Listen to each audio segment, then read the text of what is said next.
नमस्कार दोस्तों, स्वागत है आप सभी का आपके अपने चैनल लर्नोलॉजी अड्डा में। जैसा कि आप सभी को पता है, हम ग्राम पंचायत अधिकारी के फुल सिलेबस को कवर कर रहे हैं, जो कि हम फ्री में पढ़ा रहे हैं। आप पूरे प्लेलिस्ट में जाकर देख सकते हैं। उसमें हमने लगभग 18 से 20 वीडियो बना दिए हैं ग्राम पंचायत अधिकारी की न्यू सिलेबस पे।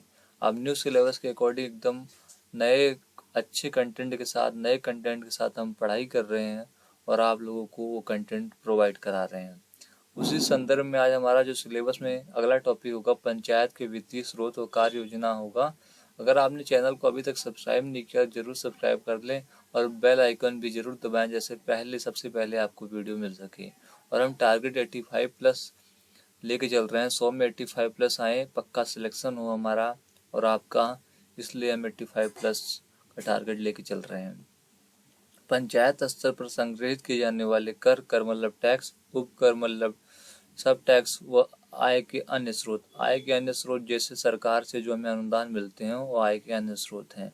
इसी संबंध में आज हम पूरा वीडियो बनाने वाले हैं और हमारा टॉपिक है। इससे पहले हम देखते हैं कि हमने अभी तक सिलेबस में क्या क्या देख लिया है। तो हमने पंचायती राज व्यवस्था का इतिहास तथा उसके संबंध में संवैधानिक उपबंध को हमने देख लिया है। उसमें जो जो भी टॉपिक थे हमने सबको देखा है। उसके बाद दूसरा जो चैप्टर था, पंचायतों का वर्तमान स्वरूप उत्तर प्रदेश राज्य के परिप्रेक्ष्य में, उसके भी जितने अंदर टॉपिक थे हमने सबको देखा है। अब हम तीसरा टॉपिक देखने जा रहे हैं, पंचायत के वित्तीय स्रोत व कार्य योजना। इसमें कुल 6 टॉपिक है। हम 6 टॉपिक को देखेंगे। आज हमारा पहला टॉपिक होने वाला है पंचायत स्तर पर संग्रहित किए जाने वाले कर, उपकर व आय के अन्य स्रोत। उसके बाद हम अगले वीडियो में देखेंगे राज्य वित्त आयोग की संरचना, अधिकार व क्रियाकलाप। उसके बाद केंद्रीय वित्त आयोग, पंचायती संस्थाओं के वित्तीय। इसी प्रकार से इस चैप्टर के कुल 6 वीडियो बनाए जाएंगे और 6 वीडियो को हम देखेंगे बारी बारी से। जैसे हमारा ये चैप्टर जो है, ये भी 10 नंबर का चैप्टर है, जिसको भी हम देखेंगे। तो चलिए डिटेल में बात करते हैं। पंचायतों के वित्तीय स्रोतों कार्य योजना 10 नंबर का ये चैप्टर है। उसमें कुल 6 टॉपिक हैं। 6 टॉपिक हैं, जिसमें हम पहला टॉपिक हमारा है पंचायत स्तर पर संग्रहित किए जाने वाले कर, उपकर और आय के अन्य स्रोत, जिसे आज हम इस वीडियो में पढ़ेंगे। उसके बाद राज्य वित्त आयोग की संरचना, अधिकार व क्रियाकलाप। उसके बाद हम तीसरे में देखेंगे केंद्रीय वित्त आयोग और पंचायती संस्थाओं के वित्तीय सशक्तिकरण में उसकी भूमिका। उसके बाद देखेंगे केंद्र सरकार की प्रदर्शन अनुदान योजना। उसके बाद 5वां वीडियो होगा हमारा ग्राम पंचायत विकास योजना और 6ठा वीडियो होगा उत्तर प्रदेश सरकार द्वारा पंचायतों के वित्तीय स्रोत सशक्तिकरण के लिए उठाए गए कदम। कुल 6 टॉपिक हैं और इसके जो मार्क्स हैं 10 मार्क्स में आएंगे। अगर हर चैप्टर से एक दो क्वेश्चन तो आना ही आना है, तो इन चैप्टरों को हमें अच्छे से पढ़ना होगा और 10 के 10 इस चैप्टर में हमें नंबर लाने होंगे। तो आज का जो हमारा टॉपिक रहने वाला है, पंचायत स्तर पर संग्रहित किए जाने वाले कर, उपकर और आय के अन्य स्रोत। चलिए, तो हम देर ना करते हुए वीडियो को शुरू करते हैं। हमारा टॉपिक है पंचायत स्तर पर संग्रहित किए जाने वाले, संग्रहित मतलब इकट्ठा कलेक्ट किए जाने वाले कर, टैक्स, उपकर, सब टैक्स और आय के अन्य स्रोत, अदर इनकम स्रोत, सोर्स। ठीक है, इसमें देखिए कुल हमारे चार्ट के माध्यम से हम थोड़ा देखते हैं कि कितने प्रकार के कर हो सकते हैं ग्राम पंचायत स्तर पर। उसको देखते हैं। यहाँ से शुरू करते हैं। मनोरंजन कर, जल कर, राज्य वित्त आयोग से प्राप्त होने वाला अनुदान, ये भी हमारा स्रोत है, अन्य स्रोत में आएगा ये। केंद्र पर प्रायोजित योजनाओं से प्राप्त अनुदान अन्य स्रोत है। दूर संचार टावरों की ग्राम सभा में स्थापना पर कर। अगर कोई आपके गांव में टावर लगे हुए हैं, किसी भी एयरटेल, जियो, किसी के भी, तो उससे ग्राम पंचायत टैक्स ले सकता है। हाउस टैक्स जो होता है, उससे भी ग्राम पंचायत टैक्स ले सकता है। वाहनों पर भी टैक्स लगा सकता है। जो आपके गांव में दशहरे दिवाली पर मेला लगेगा, उस पर भी कर लगा सकता है। पशु, अगर आप कोई गाय भैंस मवेशी कुछ भी बेचते हैं, तो उस पर भी कर लगाया जा सकता है। सड़कों की सफाई एवं प्रकाश पर कर, मतलब जो सड़क की हम सफाई करते हैं और आपको लाइट प्रोवाइड करता है ग्राम पंचायत, उस पर भी वो टैक्स लगा सकता है। और जो आपके गांव में क्षेत्र में बाजार लगता होगा छोटा मोटा, उस पर भी दुकानदारों से कर लग सकता है। ग्राम पंचायत लगा सकता है, जिस ग्राम पंचायत के क्षेत्राधिकार में वो आएगा। तो चलिए अब इनको हम डिटेल में देखते हैं। सबसे पहला है हमारे पास पंचायत कर। सबसे पहला क्या है हमारे पास? पंचायत कर। सबसे पहला है पंचायत कर। तो भारत में पंचायत एक स्थानीय सरकारी निकाय है जो अपने अधिकार क्षेत्र में रहने वाले लोगों पर कर लगाती है और एकत्र करती है। मतलब जो उस गांव में लोग रहते हैं उन पर टैक्स लगाता है ग्राम पंचायत और एकत्र करता है। और पंचायतों द्वारा विभिन्न प्रकार के कर लगाए जाते हैं। अब इनको हम पढ़ेंगे, विभिन्न प्रकार के कर कौन कौन से हो सकते हैं। लेकिन अगर किसी भी ग्राम पंचायत के क्षेत्राधिकार में कोई भी पर्सन आता है जो उस ग्राम सभा ग्राम पंचायत में रहता है, तो ग्राम पंचायत उस पर टैक्स लगा सकती है। उसके मन पर है वो टैक्स कितना लगाती है और कितना किससे कितना लगाती है। और ना भी लगाए तो उसको कोई मतलब मैंडेटरी नहीं है कि पंचायत को कर वसूलना ही वसूलना है, कोई मैंडेटरी नहीं है। तो चलिए देखते हैं विभिन्न प्रकार के कर कौन कौन से हैं। तो सबसे पहला देख रहे हैं आप, हाउस टैक्स है। हाउस टैक्स मतलब जो आपने घर बना रखा है उस पर टैक्स लगाया जाता है। नगर निगमों क्षेत्र नगर पालिका क्षेत्रों में तो बहुत मतलब टैक्स वसूला भी जाता है, लेकिन ग्रामीण क्षेत्र में आज तक अभी तक तो मैंने नहीं देखा है ग्रामीण क्षेत्र में हाउस टैक्स वसूला जाता है। लेकिन ग्राम पंचायत अगर चाहे तो वसूल सकता है। गांव के सभी घरों पर वार्षिक किराए के मूल्य पूंजीगत मूल्य पर गृह कर लगाया जाता है। यह ऐसी दरों पर लगाया जाएगा जो ग्राम पंचायत द्वारा तय की जा सकती है। मतलब जो ग्राम पंचायत में सदस्य होंगे वो आसानी से तय कर सकते हैं कि अपने ग्राम पंचायत में कितना कर लगाना है और कौन कितना बड़ा मकान है, किस हिसाब से मकान है, उस पर कितना कर लगाया जाना चाहिए, कितना टैक्स लगाया जाना चाहिए।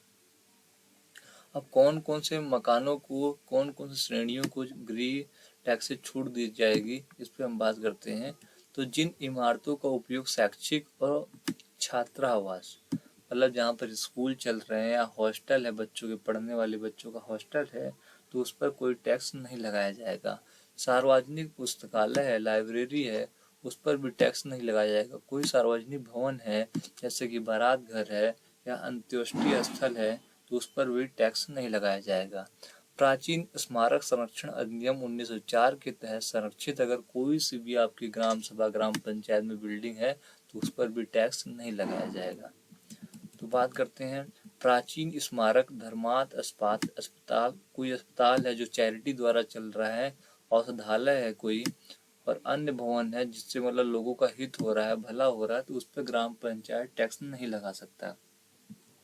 तो इससे कैसे क्वेश्चन पूछा जा सकता है, तो क्वेश्चन पूछा जा सकता है इसमें कि किन इनमें से कोई दे देगा शैक्षिक, छात्रावास, सार्वजनिक भवन और औषधालय, धर्मार्थ अस्पताल, और एक ऐसा दे देगा जैसे आपका पर्सनल घर। तो क्या इनमें से किस पर टैक्स नहीं लगाया जाता है, तो आप ABCD जो ऊपर के हैं इन सब पे आपको क्लिक करना होगा।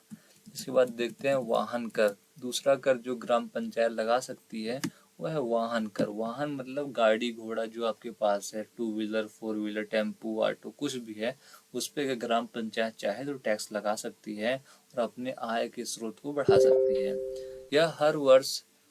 यह हर प्रतिवर्ष गांव के भीतर रखे या उपयोग किए जाने वाले सभी वाहनों पर ऐसी दरों पर लगाया जाएगा जो ग्राम पंचायतों द्वारा तय की जाएगी।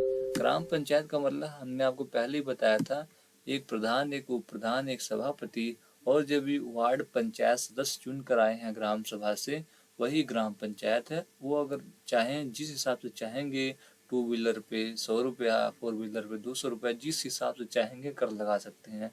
और वाहन कर भी कोई मैंडेटरी कर नहीं है ग्राम सभा में। आज तक हमने अभी तक अपने गांव में नहीं देखा कोई किसी से वाहन कर वसूल पाया हो, जो न्यूनतम दरों से कम नहीं होगी और निर्धारित अधिकतम दरों से अधिक नहीं होगी। वाहन का क्या अर्थ है? सड़क या रेलवे पर उपयोग किए गए उपयुक्त वाहन जिसमें गाड़ी, वैगन व्हील, ब्रो या रिक्शा शामिल है। इसके बाद बात करते हैं शौचालय कर। ग्राम सभा में जैसे सामुदायिक शौचालय बनाया जाता है तो उस पर कर लगाया जाता है। मतलब जो जो वहाँ पर मतलब अपना शौचालय करता होगा या पेशाब करता होगा उस पर कर लगाया जा सकता है, 1 रुपया 2 रुपये, उस हिसाब से कर लगाया जाता है। तो पंचायत द्वारा साफ किए गए निजी शौचालयों या परिसरों से संबंधित इमारतों के कब्जेदार या मालिक द्वारा देय शौचालय या रख रखाव कर वो ले सकता है। और ले सकता है इसलिए नहीं ले रहा कि उससे उसका आय बढ़ जाएगा, इसलिए ले रहा है कि साफ सफाई करते हैं जो उनको मतलब आदमी रखा गया उस साफ सफाई के लिए, उसको तनख्वाह देने के लिए। इसके बाद बात करते हैं जल कर। अब जलकर क्या है, पानी पे भी टैक्स लगेगा। पानी पे टैक्स तो कहाँ लग पाएगा, पानी पे टैक्स तो कहीं नहीं लग पा रहा है। बिस्लेरी पी रहे हैं तभी टैक्स देंगे आप। ग्राम सभा में टैक्स देना मुश्किल है, लेकिन आगे चलकर ग्राम पंचायत इस पर भी टैक्स लगाने वाली है, क्योंकि अब जो हर घर नल वाला योजना चला है, आपके घरों तक नल से अगर पानी पहुंचेगा तो आज नहीं तो कल सरकार उस पर टैक्स जरूर से जरूर लगाएगी और आपके घर पर बिल आया करेगा। जलकर पंचायत द्वारा पेयजल की आपूर्ति और जल आपूर्ति योजनाओं की रख रखाव की लागत के अनुसार निर्धारित की जाती है। मतलब जल किस पे जल कर कैसे लगेगा, जो पेयजल की आपूर्ति वही नल से होने लगेगी, तो उसी हिसाब से आपके घरों को बिल आ सकता है। कर घरों में पानी की आपूर्ति करने वाले पाइप के व्यास के आधार पर भिन्न हो सकता है। अगर आपके घर पर आधे इंच के पाइप से पानी ले रहे हैं तो आपका बिल कम आएगा। ज़्यादा पानी यूज पे है, कितना यूज करते हैं पानी, उस हिसाब से आपके घर पर बिल और टैक्स लगने वाला है। नए घरों और भवनों के निर्माण के लिए पानी की आपूर्ति के लिए ग्राम पंचायत द्वारा अलग से जल कर लगाया जाएगा। अगर आप कोई मकान बनवा रहे हैं, नया मकान बनवा रहे हैं और आप अगर सरकारी पानी का इस्तेमाल कर रहे हैं तो उस पर अलग से टैक्स लगाया जाएगा। अब देखते हैं मेलों पर कर। मेला, जो गांव में मेला लगता है दशहरे पे, दिवाली पे, कजरी पे, इस पर कर लगाया जाएगा। इस पे किस प्रकार से कर लगाया जा सकता है, आप सोचें। जो दुकानें लगती हैं वहां पर, उस पर कर लगाया जा सकता है। ग्राम पंचायत कर ग्राम पंचायत की सीमाओं के भीतर आयोजित होने वाले वार्षिक मेलों पर लगाया जा सकता है। ग्राम पंचायत वार्षिक मेलों और उत्सवों में भाग लेने वाले दुकानों और व्यवसायियों से भी वसूल कर सकती है। वही बताया ना, कर कहाँ से वसूल सकता है, जो दुकानें लगती हैं फुल्की की, चाट की, गोलगप्पे और जो भी सामान की जो भी दुकान लगते होंगे रामलीला के समय, दशहरा के समय, शिवरात्रि के समय, कजरी के समय, उस पर ग्राम पंचायत अगर उसके बॉर्डर के अंदर, क्षेत्राधिकार के अंदर कोई भी मेला लग रहा है तो उस पर वो टैक्स लगा सकती है। बात करते हैं बाजार कर की। अब बाजार कर क्या है, मेला तो मान लो कभी कभी लगता है, मतलब साल में 2-4 बार लगता है, लेकिन बाजार जो छोटा मोटा आपके गांव में बाजार है कहीं भी, वो तो परमानेंट लगा रहता है। डेली शाम को लगता है, डेली सुबह लगता है। तो निजी बाजारों एवं ठेला स्टैंडों पर कर ग्राम पंचायत द्वारा वसूला जा सकता है। मतलब जो आपके गांव में टेम्पो स्टैंड, ऑटो स्टैंड होगा, बस स्टैंड होगा, जो भी स्टैंड है, तो वहाँ पर जो ऑटो बस खड़े होते होंगे, आप उस पर टैक्स वसूल सकते हैं। जो ठेला पे सब्जी बेचते हैं किसी बाजार में खड़े होकर आपके एरिया में, उनसे टैक्स वसूला जा सकता है।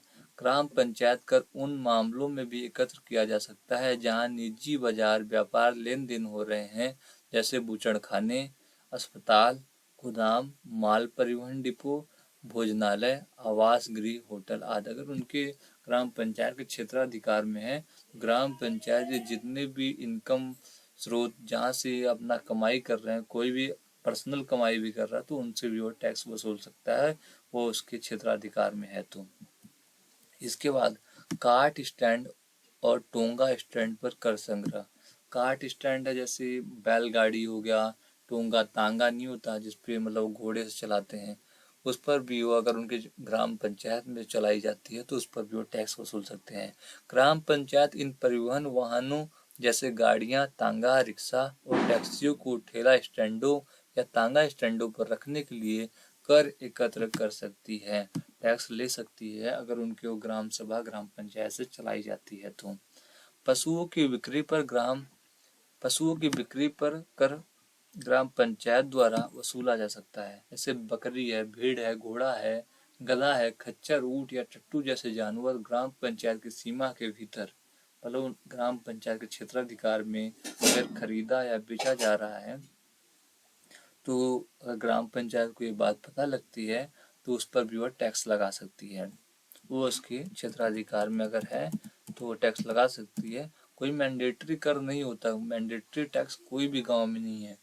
वो ग्राम पंचायत की स्वेच्छा पे है कि वह किस पर कब और कैसे कर लगा रही है। अगर कर लगाती है तो सब पर लागू होगा, नहीं लगा रही है तो लागू नहीं होगा, क्योंकि वसूलना बहुत बड़ा मुश्किल काम होगा इसके लिए, क्योंकि यह जनता द्वारा डायरेक्ट चुने गए हैं, तो उसी जनता से कर नहीं वसूल सकते हैं। अगर कोई सरकारी आदमी कर वसूलना चाहे, जैसे अमीन वसूलता है, तो वो वसूल सकता है। इसके बाद बात करते हैं विविध मिसलेनियस टैक्स की। मिसलेनियस टैक्स क्या क्या क्या हो सकता है ग्राम पंचायत में, से देखते हैं।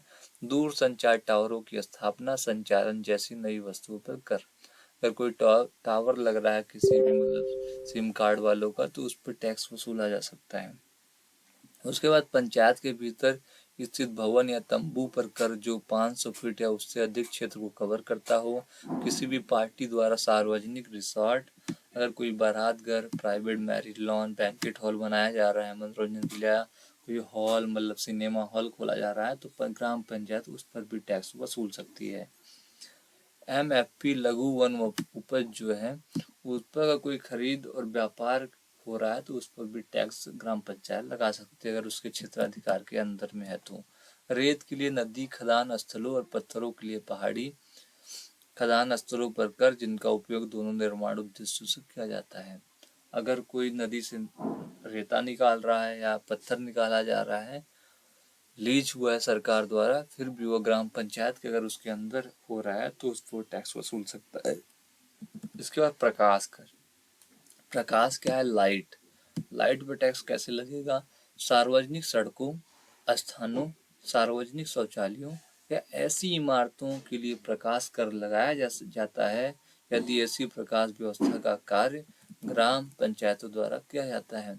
अगर ग्राम पंचायत सड़कों पर बढ़िया सुविधा दे रही है, जहाँ परमानेंट लाइट जल रही है, रात को अंधेरा कहीं भी नहीं है, तो ग्राम पंचायत एक हल्का सा छोटा सा टैक्स उस ग्राम सभा वालों से वसूल सकता है। ये तो रहे 10 के 10 ऐसे टैक्स जो आज तक मैंने नहीं देखा कि कोई ग्राम पंचायत वसूल पाया हो।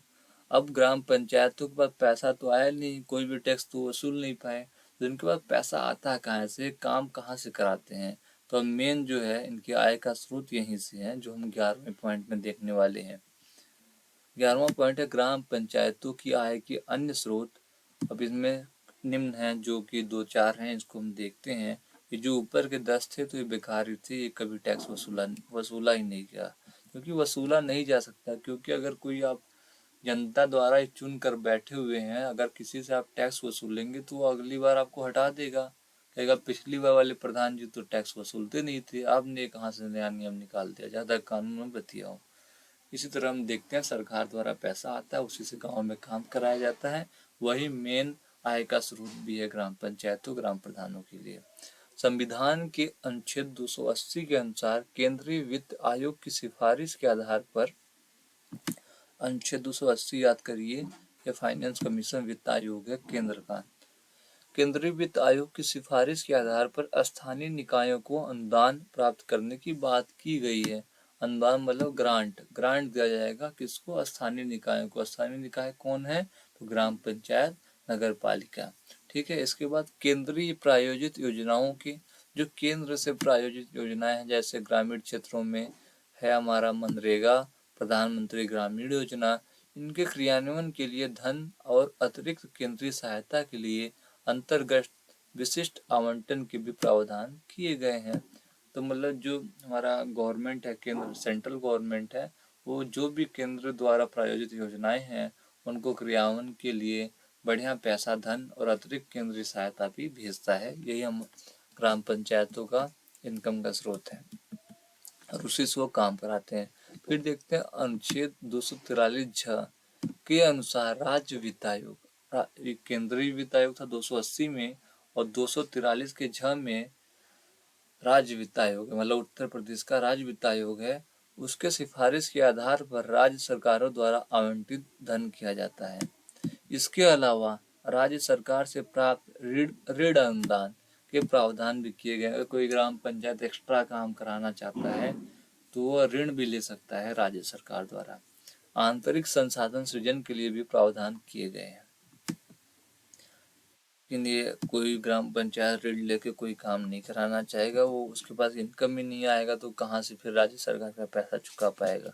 फिर इसके बाद राज्य सरकारों के लिए यह अनिवार्य किया गया है कि वे पंचायतों को कर और गैर कर राजस्व की वसूली के लिए सक्षम बनाने हेतु कानून बनाए। लेकिन अब जो अपना राज्य सरकार है, इस पर कोई कानून बनाने वाला है नहीं, क्योंकि जनता रूठ जाएगी, और जनता रूठ जाएगी तो उसकी दोबारा सरकार नहीं बनेगी। तो जो मेन जो पैसा आता है वो अनुच्छेद 243 राज्य वित्त आयोग से, कहाँ से? राज्य वित्त आयोग से 243 में, और जो 280 है केंद्रीय वित्त आयोग, उससे ग्राम पंचायतों में पैसा आता है, और उसी पैसों से ग्राम सभा में, ग्राम पंचायत में आप जो विकास कार्य देख पाते हैं वह इन्हीं पैसों से होते हैं। और ऊपर के जो आपने 10 कर देखे, 10 टैक्स के प्रकार देखे, इससे 1 रुपया इकट्ठा नहीं हो पाता। और अगर इससे ग्राम में विकास होना रहे तो गांव वैसा का वैसा ही रह जाएगा, 1947 के पहले वाला। तो हमने देखा आज आज हमने देखा पंचायत स्तर पर संग्रहित किए जाने वाले कर, उपकर और आय के अन्य स्रोत। कल के वीडियो में हम देखेंगे राज्य वित्त आयोग की संरचना, अधिकार और क्रियाकलाप को। कल की वीडियो को हम राज्य वित्त आयोग जो 243 है, हमारा अनुच्छेद 243 है, उसको हम डिटेल में देखेंगे।